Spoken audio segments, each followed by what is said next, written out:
The other aspect is the television and films and music.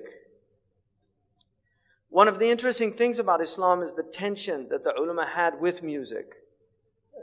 Nobody can make a blanket statement that it's mujma' alayh. If you read Shawkani and Nail al-Awtar, he has a section on this and talks about the khilaf that existed about music. Imam al-Ghazali, Abdul Ghani al-Nablusi, and other great scholars have sections about sama', which is a sacred type of music that they thought was a good thing and permissible. But the ulama were very wary of music because they understood how powerful music is and how seductive it is and the effects that it has on the soul. This actually goes back to the ancient Greeks. Plato in the Republic, Socrates is the voice that he uses, but Plato in the Republic actually outlaws certain types of music in the Republic because they were so harmful to the soul. And ethos theory is the theory of the effect that music has. In fact, Al-Farabi, who wrote Kitab Al-Musiqa Al-Kabir, the big book of music, which I have in my library, it's a huge book, very heavy. It's one of the earliest works, serious works on the science of music. Al-Farabi was known for being able to make people laugh, cry, become sleepy, or become excited based on maqams that he would play on the oud. He could literally make people cry. And this is well recorded. And this is what you find when people go to concerts.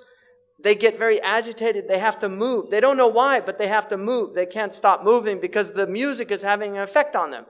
There's demonic effects that sounds have, and then there's angelic effects that sounds have. And so the ulama were very concerned about the demonic effects of sound. And they understood that one of the things that the demons have always used is music to lure people away. In fact, in the hadith about Dawood alayhi salam, who sang the Psalms, he had a beautiful voice and he sang, which is musical, but it was angelic. Shaitan got a little band together and he put it on the side of the road, and the people on their way to hear Dawood would stop and listen to the band of Shaitan, and they would forget about Dawood.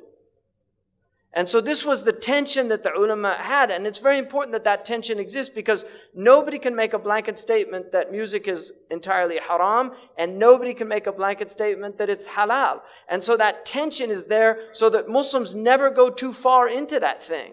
Because now you see in the West, people listen to music all the time. They're always plugged in. They get in their car, they turn on the music. They walk, they put in their earphones and they listen to their music. And people have long playlists. They spend a lot of money on these things. And so they're lost. They don't have free time to think anymore because their lives are filled with sound. So the demons have immense tools that they've never had before. And they're using them very effectively. And we're, unfortunately, the people of haqq are not using them effectively at all. And Allah says, عَاقِبُوا بِمِثْلِ مَا عُقِبْتُمْ بِهِ.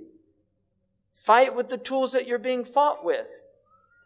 The jihad of this age is between the ears. The jihad of this age is between the ears. Because this is the battlefield, is the mind of human beings. And by extension, the heart.